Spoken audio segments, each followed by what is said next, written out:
정여울님이 쓴 수필 가운데 그때 알았더라면 좋았을 것들이라는 제목의 글이 있습니다. 이분이 이렇게 어렸을 때 경험을 가지고 이제 평생 살아가게 되는 것을 이야기하는데요. 어렸을 때 우리가 듣는 이야기들이 있죠. 너 꿈이 뭐야? 여러분들의 꿈은 어떤 것이었습니까?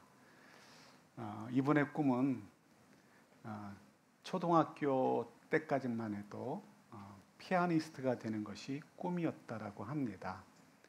특출나게 재능이 있었던 것은 아닌데 이상하게 피아노 치는 거를 좋아했다고 합니다.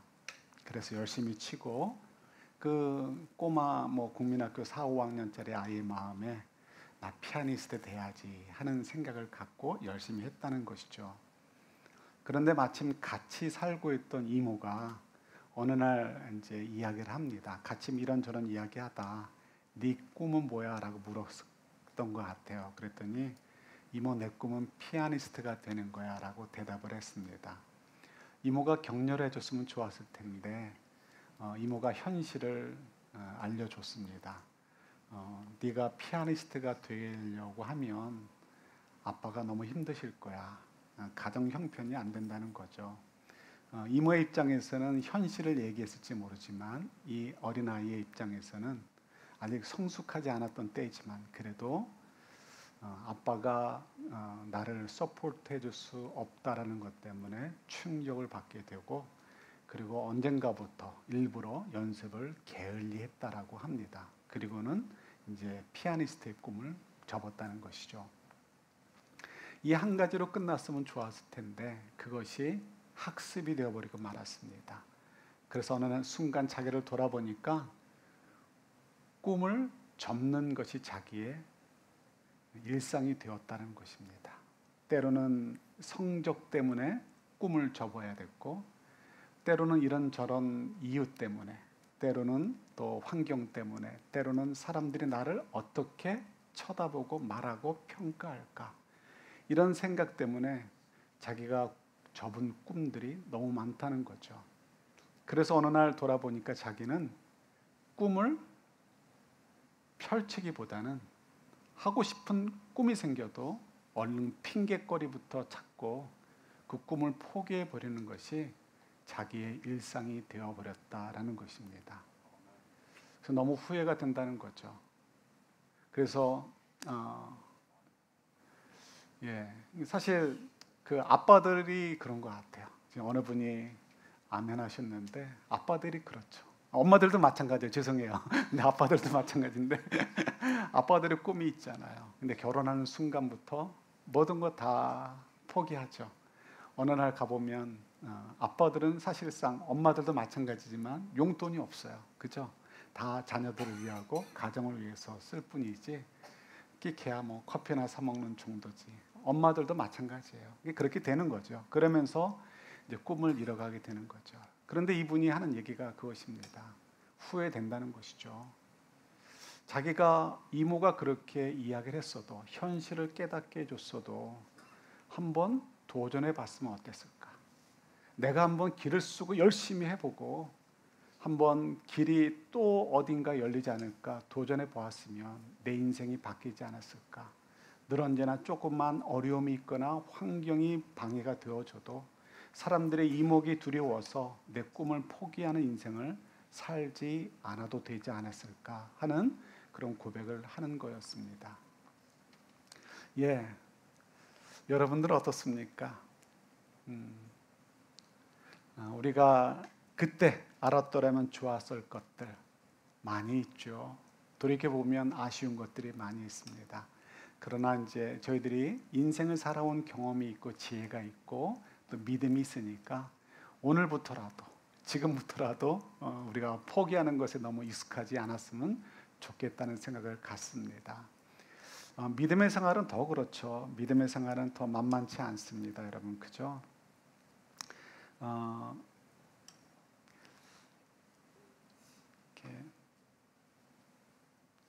여러분들도 아시다시피 제가 여러분들한테 구호를 막 외치게 하거나 닥달하지 않습니다. 이유는 어떤 일에 저희들이 몰입하는 것이 신앙 성장을 하는데 도움이 되지만 그 자체가 우리 신앙의 고울이 되는 그런 착각을 우리들이 많이 하고 살거든요.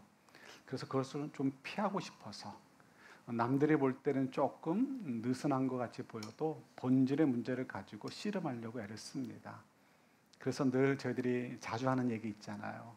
예수님께서 가르쳐 주신 산상수훈 말씀 같은 거, 그죠? 한쪽 뺨을 맞으면 다른 쪽 뺨을 갖다 대라. 원수까지도 사랑해라.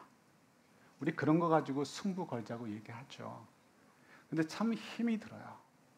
우리가 원수까지도 사랑하고 70번에 7번까지도 용서해 주라고 했는데 그렇게 하는 사람이 천국 백성이라고 주님께서 말씀하셨는데 우리가 쉽게 핑계대고 포기해 버립니다.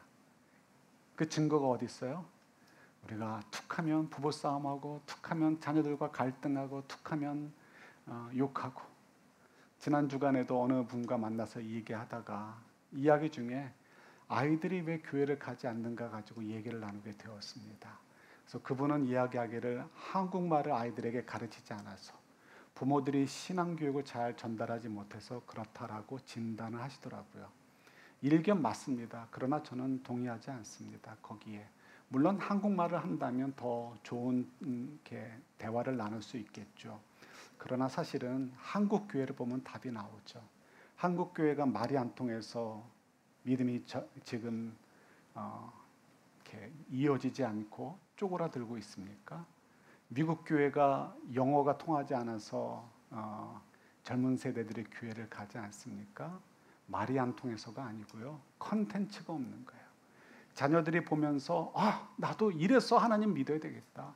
이래서 예수님 믿어야 되겠다라고 할 만한 도전을 못 주는 거죠. 통계에 의하면 아이들이 고등학교를 졸업하면 90% 이상이 교회를 떠나는데요. 대학을 졸업하면 그 10%에서도 70%인가 몇 프로가 교회를 떠난대요. 이게 이민교회에서 나온 통계였습니다. 오래전에 나온 통계입니다. 왜 교회를 떠나는가? 첫 번째 이유가 부모님들 탓이에요. 말을 못해서가 아니고요. 차 타고 오면서 싸우고 들어와요. 그리고 끝나고 가면서 교회 사람들 욕하면서 가요. 아이들이 뒷자리에 앉아서 교회를 왜 가지? 왜 가지? 예. 그러니까 70번에 7번 용서한다는 거 하라고 하시는 말씀들, 원수까지도 용서해 주라는 말씀들, 우리가 참 도전하기 어려운 꿈과 같은 이야기를 생각하고 포기해 버립니다. 근데 그러면 안 된다고 말씀하시잖아요. 마태복음 5장에 보면 예수님께서 말씀하시죠. 너희들 형제들을 향하여 뭐라고 하면 지옥불에 던져질 거다. 뭐라고 하면요? 라가. 라가가 뭐냐면 멍청이. 이 멍청이. 근데 꼭 멍청이라는 단어가 아니라 업신여기는 걸 얘기하는 거죠. 이 못난 놈, 나만 잘났어. 그러니까 싸우잖아요. 그죠? 그렇지 않으면 다 겸손하면 안 싸우는데 싸우는 이유는 뭐예요? 나는 똑똑한데. 이 거지 같은 게 어리석은 게 뭘 안다고 지 의견을 얘기해? 이러니까 이제 싸우게 되는 거잖아요. 이게 바로 라가, 어리석다라고 얘기하는 거예요. 그게. 그러면 어떻다? 지옥불에 던져진다고 말씀하셔요. 누구의 말씀이에요? 예수님의 말씀이에요. 네. 믿음으로 구원을 얻는데 그 믿음이라는 것은, 구원에 이르게 하는 그 믿음이라는 것은 때론 넘어져도 그런 말씀들이 마음에 남아서 끊임없이 도전하며 그 말씀을 따라 살아가는 것. 그게 그 구원에 이르게 하는 믿음이라는 거예요. 나는 예수님 믿어서 천국 가요. 이런 거는 믿음이 아니에요. 그거는 그냥 거짓 구호가 될 수 있어요. 진짜 그런 믿음이라면 예수님의 말씀을 한 귀로 듣고 한 귀로 흘리지 않고요. 그걸 마음에 간직하고 그렇게 살기 위해 입을 뒤집어 쓰고 울기도 하면서 발버둥 치는 게 그게 진짜 믿음인 것이죠. 그죠? 그런데 그것이 너무 힘들잖아요, 여러분. 너무 힘들잖아요. 힘드니까 우리가 그렇게 살아야 된다는 꿈을 포기해버려요. 쉽게 포기해버리고 그냥 핑계거리 찾아버리는 것이죠. 거기다가 요즘 요한계시록 묵상하고 있듯이 사탄이 정말 무서운 존재예요.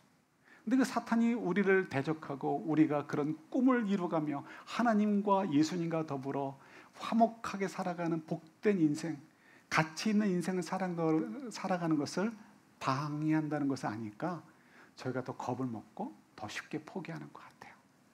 그러나 그러실 필요가 없다라고 요한계시록에서 얘기해 주는 거예요. 사실은 이 시대에 이 말씀을 받는 우리 소아시아에 있는 7교회 교인들은 정말 이 이야기가 심각하게 들릴 수밖에 없는 문제입니다. 왜냐하면 지금 굉장한 핍박을 받고 있어요. 로마 제국으로부터 핍박을 받는데 재산 빼앗기죠. 로마 시리에서는 콜로세움에 던져지기도 하죠. 동물의 밥이 되기도 하죠. 사형을 당하죠. 사람들한테 배척을 당하죠. 그런 로마 제국은 멸망하지 않을 것 같고 그런 황제들은 누구도 그 권세를 도전하지 못할 것 같습니다. 그 속에서 핍박받는 그리스도인들의 마음은, 성도들의 마음은 절망일 수밖에 없는 거예요. 그래서 이 말씀들, 우리 오늘 본문 말씀 앞에 보면 3절에 보면 사탄의 존재에 대해서 얘기할 때 머리가 7개인가 그렇고 면류관이 10개인가 그렇고 뿔이 10개인가 그렇죠. 제가 대충 얘기해 드린 이유가 뭘까요? 다 상징적인 거기 때문에 그까짓 거 의미 없다는 거예요. 그런데 여러분, 이 요한계시록은 저희들에게 조금 너무 이미지가 많아가지고 어렵지만 이 구약의 말씀들을 잘 알고 있었던 유대인들에게는, 초대교회 성도들에게는, 이방인 성도들은 아니겠죠. 유대인 성도들에게는 굉장히 익숙한 내용들이에요. 예를 들어서 뿔이 10개다. 그러면 벌써 그림이 그려진단 말이에요. 그러면 뭘 상상할까? 용, 그러면 저희들은 뭐예요? 중국에서 넘어온 용을 상상을 해요. 그죠? 중국 용을 상상하는 거예요. 그러나 이 유대인들은 그렇지 않죠. 자기들 용을 상상하는 거죠. 그런데 그 용은 뭐와 연결되느냐? 10개의 뿔이 있다. 그럼 10개의 뿔 뭐가 있나? 생각해 보면 다니엘서 7장에 10개의 뿔이 있는 존재가 등장을 해요. 7장 말씀 한번 같이 보도록 할까요? 다니엘서 7장 7절 말씀 우리 같이 한번 읽어볼게요. 그 뒤에 내가 밤의 환상을 계속 살펴보고 있는데 넷째 짐승이 나왔다. 그것은 사납고 무섭게 생겼으며 힘이 아주 세었다. 이 짐승은 쇠로 된 큰 이빨을 가지고 있어서 그것으로 먹이를 잡아먹고 으스러뜨리며 먹고 남은 것은 발로 짓밟아 버렸다. 이 짐승은 앞에서 말한 짐승들과는 달리 뿔을 10개나 달고 있었다. 뿔을 10개나 달고 있었대요. 그러니까 지금 저희들은 사탄이 뿔이 10개 다르면 어떻게 생겼을까 상상이 잘 안 되지만, 그저 우리 용하면 중국 용만 생각하니까 그죠? 상상이 안 되지만 이분들은 뭘 생각한다고요? 다니엘서 7장의 말씀을 생각한다는 거예요. 근데 이 용이라는 것은 사탄이고 이 짐승은 사실 사탄의 하수인이죠. 그렇지만 사탄의 어떤 이제 권세를 좀 이렇게 가지고 있죠. 사탄이 권세를 줬죠.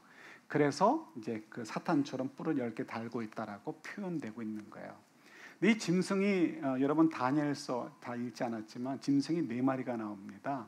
그래서 첫 번째 짐승은 바벨론을 상징하고, 두 번째 짐승은 페르시아 제국을 상징을 해요. 세 번째 제국은 그리스 제국을 상징을 하고, 네 번째 짐승, 지금 이빨이 막 너무 강해서 쇠도 막 씹어먹을 만큼 강하게 표현된 요 네 번째 짐승은 그리스 다음에 어디예요? 로마죠. 로마 제국을 얘기합니다. 그래서 이 로마 제국이 그렇게 힘이 있고 그렇게 사탄의 의도대로 정말 무섭게 교회와 성도들을 핍박하고 있다는 것을 보여주고 있는 거예요. 그러니 얼마나 겁이 납니까? 무섭죠. 그런데 우리가 그래서 겁이 나고 초대교회 성도들, 지금 소아시아 지역에 있는 7교회 성도들은 지금 핍박을 받으면서 이 편지를 받아요. 그러면서 핍박이 없어질 거다가 아니고 핍박이 더 심해질 거니까 마음 단단히 먹으라 하면서 주시는 거예요. 그런데 겁먹지 말라라는 거예요. 왜 겁먹지 말라? 결론은 뭐예요? 누가 이긴다? 우리가 이긴다는 거예요. 왜 이기느냐? 오늘 12장과 요한계시록 12장과 20장에 보면 반복되는 내용이 있습니다. 우리 12장에 보면, 지금 오늘 본문이죠. 오늘 본문에 보면 하늘에서 누가 떨어져요? 사탄이 떨어졌다는 거예요. 20장에 보면 사탄이 이 천사들과 싸워가지고 어디로 가요? 어디에 갇혀요? 어디에 갇히면 무저갱에 갇힌다라고 기록되어 있습니다. 그러면 12장에서 이미 하늘에서 떨어졌는데 또 20장에서는 또 무저갱으로 내려갈 만큼 12장과 20장 사이에 뭔가가 또 벌어지는 것인가 생각할 수 있는데요. 요한계시록은 어떤 시간의 순서를 이야기하지 않습니다. 12장과 20장은 같은 내용을 조금 다르게 표현하고 있는 거예요. 그래서 예를 들어서 12장에 보면 1260일이라는 표현이 나와요. 3년 반이죠. 그 3년 반은 상징적인 숫자예요. 그냥 이제 7년이라는 만수에 비해서 이제 앞에 굳이 3년 반을 예수님이 오시기 전까지라고 상징한다면 앞으로 3년 반은 예수님이 오실 때, 초림 때부터 예수님이 나중에 재림하실 때까지 지금 이 시대를 얘기하는 거예요. 교회의 시대를 얘기하는 것입니다. 그리고 20장에 보면 뭐가 온다고 그래요? 무슨 왕국? 들어봤잖아요. 무슨 왕국? 예, 천년 왕국이 임한대요.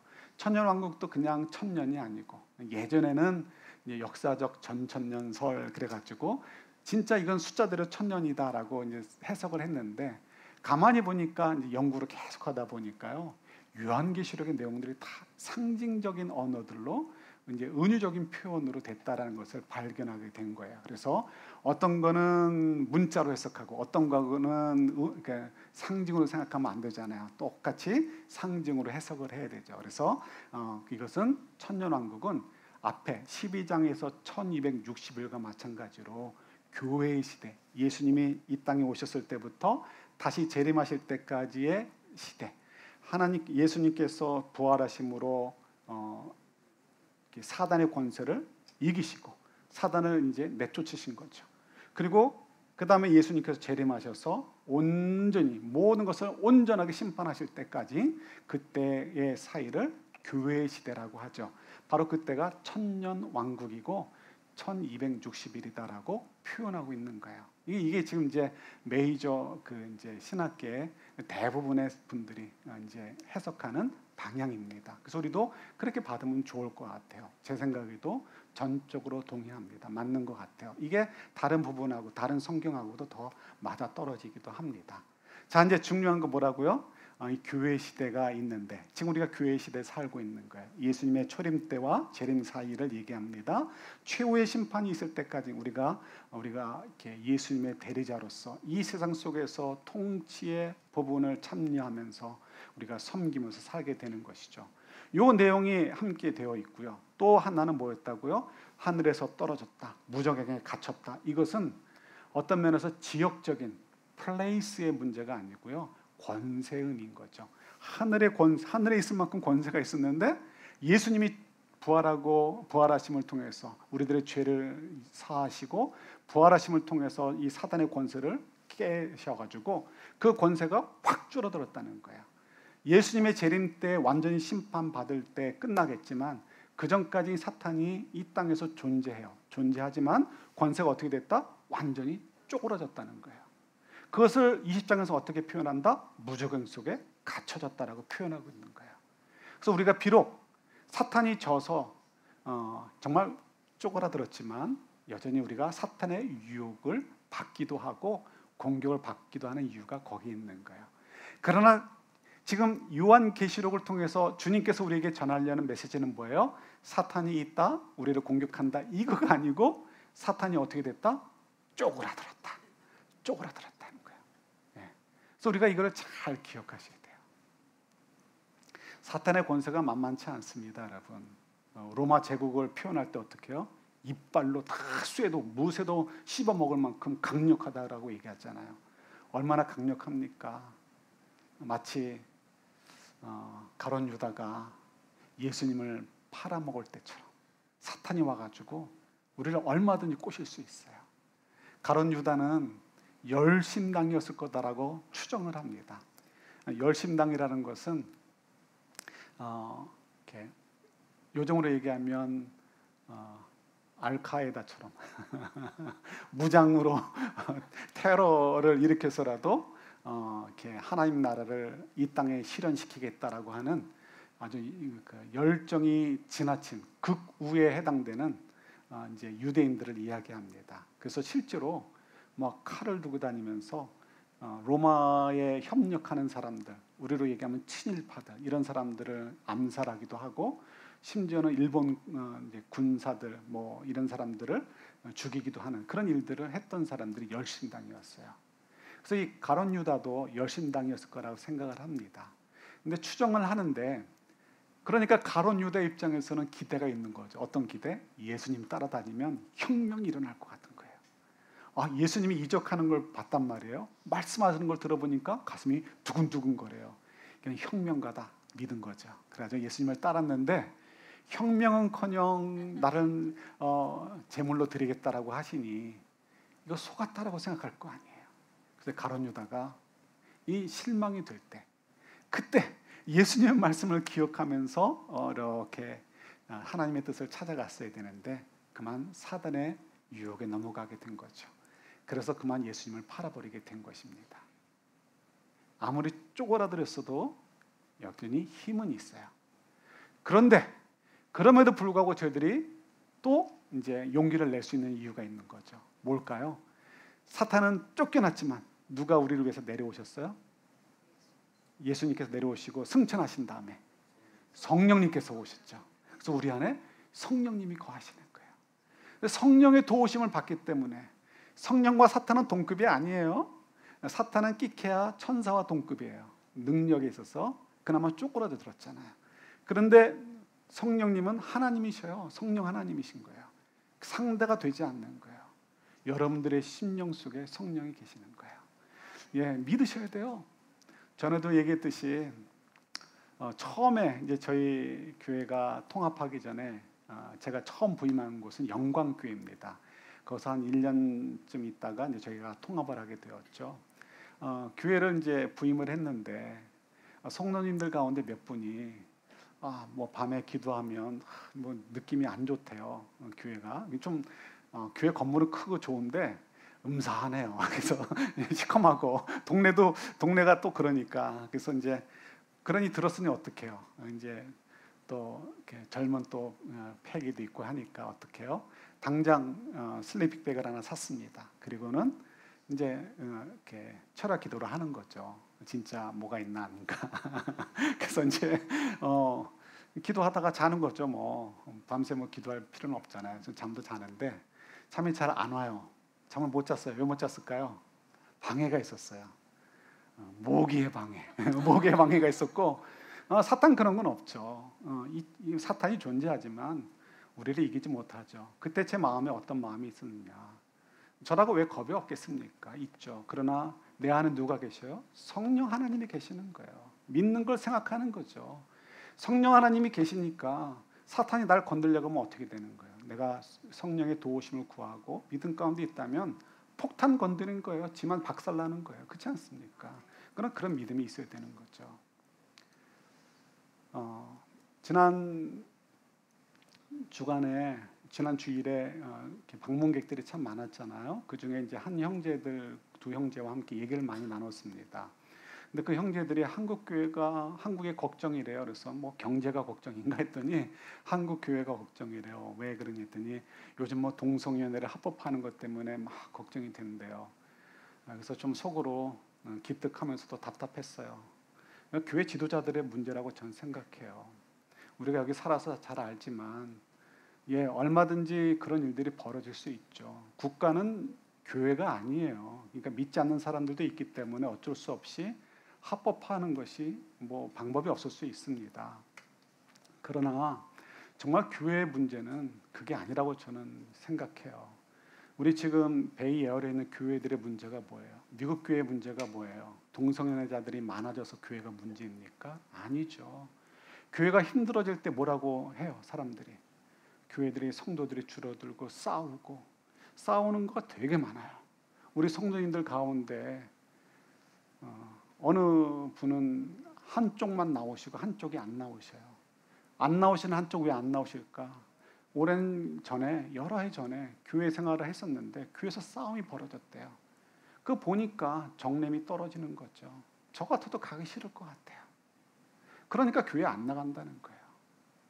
우리가 왜 복음이 전달되는 것이 부족하고 능력이 부족하고 왜 우리가 교회들이 왜 점점 줄어들어요?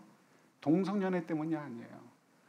우리가 거듭 얘기하지만 동성연애는 악이에요. 아무리 내가 태어날 때의 DNA 구조상 나는 동성에 대해서 더 마음이 끌려라고 해도 안 된다는 건 안 되는 거예요. 우리가 이성을 좋아하는 것은 합리적인 거예요. 그죠? 자연스러운 거예요. 그렇다고 해서 나는 이성에 대한 관심이 많아서 이 남자 저 여자 다 나는 즐겨야 돼요라고 한다면 그건 말이 안 되는 것처럼 동성연애도 마찬가지인 거예요. 아닌 건 아닌 거예요. 하나님의 기준에 아니다라고 하시면 아닌 거예요. 그런데 그거는 소수에 불과한 것이고 우리가 정말 관심 가져야 되는 게 뭐예요? 우리 고린도전서 1장 말씀 한번 같이 보도록 할게요. 6장 9절. 고린도전서 6장 9절부터 10절. 우리 한번 같이 읽어볼게요. 불의한 사람들은 하나님 나라를 상속받지 못하리라는 것을 알지 못합니까? 착각하지 마십시오. 음행을 하는 사람들이나 우상을 숭배하는 사람들이나 간음을 하는 사람들이나 여성 노릇을 하는 사람들이나 동성애를 하는 사람들이나 도둑질을 하는 사람들이나 탐욕을 부리는 사람들이나 술 취하는 사람들이나 남을 중상하는 사람들이나 남의 것을 약탈하는 사람들은 하나님 나라를 상속받지 못할 것입니다. 아멘. 9절로 가볼게요. 여기 보면 동성애 하는 사람들도 하나님 나라를 가지 못한대요. 나쁜 놈들입니다. 이렇게 하는 거 쉬워요. 이렇게 외치면서 나는 잘났어요, 나는 믿음이 좋아요라고 외치고 싶은 거예요. 그러나 스스로 속이는 거죠. 9절 보여주실래요? 노란 글자 같이 읽어볼까요? 착각하지 마십시오. 지금 이 얘기를 하는 거예요. 음행을 하는 사람, 음행이 뭐예요? 꼭 다른 게 아니라 꼭 무슨 육체적인 것만이 아니라 예수님 뭐라고 말씀하셨어요? 마음으로 간음하는 것도 간음하는 것이다. 음욕을 품는 것도 간음하는 것이라고 얘기하셨잖아요. 미워하는 것도 뭐다? 살인하는 거다. 우상 숭배 다른 거 아니에요. 우리가 뭘 섬겨요? 돈의 신을 섬기잖아요. 돈의 신. 예? 그 다음 10절 봐주실래요? 10절 보면 탐욕. 예. 우리 탐욕에 빠져. 탐욕이라는 게 꼭 음식이나 뭐 이런 것만이 아니라 자기 자신에 대한 탐욕도 있잖아요. 예. 남을 중상하는 것, 남의 것을 약탈하는 것, 꼭 물질만이 아니라 어떤 기회라든가 어떤 것들을 우리들이 얼마든지 행하며 살잖아요. 이런 사람들은 어떻다? 마지막 줄 같이 읽을까요? 하나님 나라를 상속받지 못할 것입니다. 그래서 정말 힘들 것 같아요. 그죠? 정말 힘들 것 같아요. 그런데 어떻다고요? 정리하면 이거예요. 여러분, 이런 도전을 포기하지 마시라는 거예요.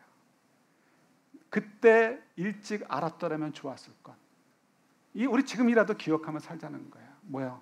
사탄은 권세가 어떻게 됐다? 쪼그라들었다는 거예요. 우리는 누구의 도우심을 받는다? 성령의 도우심을 받는다는 거예요. 그래서 우리 안에 우리 성가대 찬양처럼 예수 그리스도께서 성령을 통하여 거하시고 우리가 또 예수 안에 거하기 때문에 그분의 능력을 덧입어줘서 말씀을 따라 살아가며 좋은 열매를 맺어가는 인생이 될 수 있다는 것이죠. 우리 그렇게 1년을 더 열심히, 요 1년의 마지막 달을 더 열심히 좀 달려가 봤으면 좋겠습니다. 용기 내시고 포기하지 마시고 도전해 보셨으면 좋겠어요. 성령의 도우심을 구하면서 사탄은 절대로 나를 이기지 못할 것이다라는 확신을 가지시고 도전하시면서 우리가 그동안 이루지 못했던 그 믿음의 영역으로 한 걸음 한 걸음 더 나아갈 수 있는 우리 저희들 될 수 있기를 우리 주님의 이름으로 축원합니다. 하나님 아버지, 저희들이 또 하나님의 이 귀한 말씀으로 도전을 받게 해주시니 감사합니다. 우리 사탄이 이기지 못한다는 것, 내 능력이 아니라 성령의 도우심을 받아 하나님의 능력으로 하나님이 기뻐하시는 인생을 살아갈 수 있다는 것을 알았사오니 기억하며 우리 오늘부터라도 포기하지 않고 한 걸음 한 걸음 더 믿음의 도전을 행하며 나아가는 저희들 되도록 도와주옵소서. 예수님 이름으로 기도드립니다. 아멘.